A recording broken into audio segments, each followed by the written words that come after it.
এখন পর্যন্ত আমরা এই যে আমাদের কার্যক্রমের জন্য যে সীমারেখা বা বলি আমরা গাইডলাইন বলি, এটা সরকার থেকে পাইনি।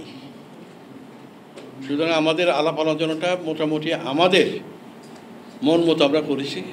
এখন সেখানে আলাপ করেছি যে আমরা কিভাবে বিচার বিভাগের রিফর্ম করতে পারি যাতে জনসাধারণের কিছু উপকার হয়। সম্পূর্ণ উপকার করা আমাদের পক্ষে সম্ভব না, এই 90 দিনে সম্ভব না। আর আমরা আশা করছি ইতিমধ্যে সরকার থেকে আমরা গাইডলাইন কিছুটা পেয়ে যাব। আমরা জনসাধারণের সুখ সুবিধাটা দেখব। আমরা এখন ধরেন একটা মামলার প্রসেস যে আরম্ভ হয়, মামলাটা আপনারা কোর্টে ফাইল করেন, তার সমন যায় বিবাদীর কাছে, বিবাদী পেলে এটার উত্তর দেয়, তারপরে মামলার আরম্ভ হয়। এখন মামলা ফাইলিংয়ের পরই এই যে সমন জারিটা, এটা একটা বেদনাদায়ক প্রসেস। একটা সমন ইস্যুতে দেখা যায় 7 বার 8 বার ফেরত আসে। এটার কারণ দুদিকে আছে, বাদী পক্ষের যারা আছে ওরাও এটার জন্য দায়ী, আদালতও দায়ী, আর বিবাদী পক্ষ তো থাকেই যাতে আমি না নিয়ে যতদিন দেরি করতে পারি। আমরা এটা কীভাবে নিরসন করা যায় সেইটার দিকে আমরা নজর দেব, এবং আমরা এই নিয়ে একটা প্রিলিমিনারি প্রাথমিক আলাপ আলোচনা আমরা করেছি। এখন দেখা যাক ভবিষ্যতে আরও স্টাডি করে এটা কিভাবে আমরা সমঝোতায় নিয়ে আসতে পারি। আমরা এটা করব, এই বিলম্ব যাতে না হয়। এর সাথে যুক্ত হলো আপনার মামলার খরচ। আপনারা শহরে আমরা থাকি, কোট প্যান্ট পরি চলি, কোনো ইয়ে নেই। গ্রাম দেশে যে আসে সে লুঙ্গি আর গেঞ্জি পরেও আসে। তার একজন উকিল সাহেবের খরচা, কোর্টের বিবিধ খরচা, এটা আপনারা জানেন। কোর্টে ঢুকলেই খরচা আরম্ভ হয়ে যায়। এইগুলি করতে গেলে সে নিঃস্ব হয়ে যায়। আমরা এটাও চেষ্টা করব যে এই খরচাটা কিভাবে কমানো যায়। আর যদি সম্ভব হয়, আমাদের দেশের যদি আর্থিক অবস্থা যদি ভালো হয়, দেশের আর্থিক যদি অবস্থা ভালো হয়, তো সরকার কেন করবে না বাদীর মামলা? যে হেরে যাবে সে খরচা দেবে। এখন আপনি বিচার করলেন, মামলায় রায় পেলেন, রায়টা কার্যকর করবে কে?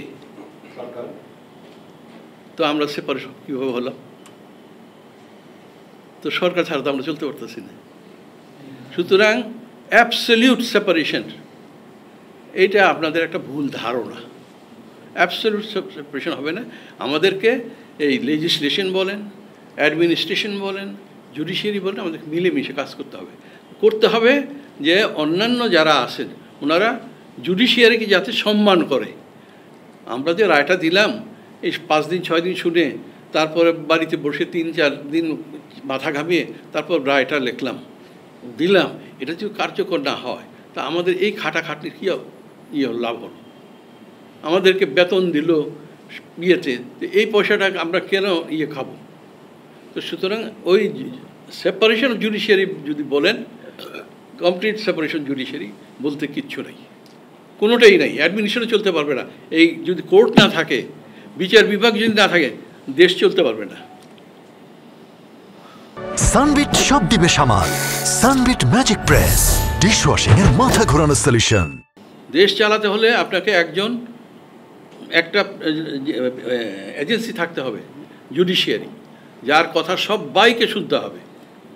এইটা শুনলে আপনার ডিসিপ্লিন থাকবে না, দেশও চলবে না। সচিবালয় ছাড়া এই ডিসিপ্লিন, হ্যাঁ, সেই কথা আমরা আলোচনা করব, এখন না, এটা আরও কয়েকদিন পরে করব। সেটা হলো যে আমরা চাবো ইন্টারফিয়ারেন্স যাতে না হয়।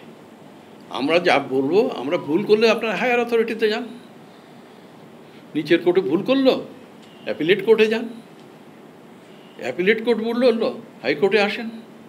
কিন্তু এই খালি যদি আপনি বিক্ষুব্ধ হতেই থাকেন আর মামলা চলে, তো মামলা তো শেষ হবে না, কারণ দুই পক্ষ কোনোদিন এক হবে না। তো এইটা চিন্তা ভাবনা নিতে হবে। এবং আপনারা যারা মিডিয়া আছেন, দয়া করে আপনাদের কাগজে কলমে মিডিয়াতে এই পয়েন্টটা অন্তত ইস্যুটা করেন যে বিচার এক জায়গায় শেষ হতে হবে। সবাইকে খুশি করে বিচার করা যাবে না। একটা জায়গা আছে যেটা আগের দিনে ছিল সালিসি, আমরা বর্তমানে আরবিট্রেশন বলি। এখানে দুই পক্ষ খুশি না, তো দুই পক্ষ কম ক্ষতিগ্রস্ত হয় আর কি। আমিও জিতলাম, তুমিও জিতলে, এই হয়ে আরবিট্রেশন। যে আমরা একটা পেপার তৈরি করেছি আজকে, এটাতে একটা রূপরেখা আছে, এটা নিয়ে আলাপ আলোচনা করবো, তারপর আপনাদের সাথেও আলাপ আলোচনা করব।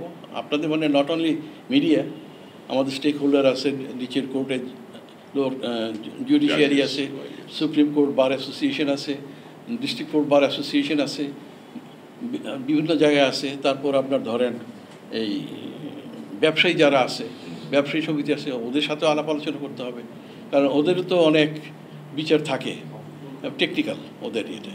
এগুলো আমরা নিয়ে আলাপ আলোচনা করবো। তো আজকে এখন আমরা সেই পর্যায়ে আসিনি। আমাদের কিন্তু একটা জিনিস খেয়াল করবে, আমাদের সময় দেওয়া হয়েছে 90 দিন, 90 কার্য দিবস না। এটাও বুঝি না, কারণ আমরা তো মানে জুডিশিয়ারিতে মধ্যে আমরা বসে কার্য দিবসটা বুঝি, ওয়ার্কিং ডে বুঝি। তাহলে এখন 90 দিন আমাদেরকে ওই 31শে ডিসেম্বর মধ্যে, জানি না কর্তা ব্যক্তিরা কী করেন, যদি হয় হবে, না হলে আমাদের যতটুকু সম্ভব আমরা আমাদের কাজ করে দেব। তবে দুটো জিনিসের দিকে আমরা নজর দেবো বেশি প্রাথমিকভাবে, সেটা হলো ইয়েতে বিচার কার্যের যাতে বিলম্ব না হয়, আর বিচার কার্যের খরচাটা যাতে কম হয়, এটা হলো লোয়ার জুডিশিয়ারিতে। আর হায়ার জুডিশিয়ারিতে সেটা আজকে শুধু এইটুকু বলে রাখি, আমরা একটু কথাবার্তা বলেছি, অ্যাপয়েন্টমেন্ট অফ জাজেস, the high court division and also in the appellate division, এটা একটা নীতি নির্ধারণ যদি সম্ভব হয় আমরা করে দেব।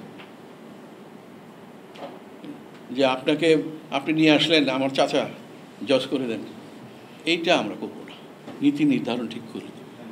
এর গাইডলাইন যদি পড়েন জজ হবেন, না হলে বাদ যাবেন।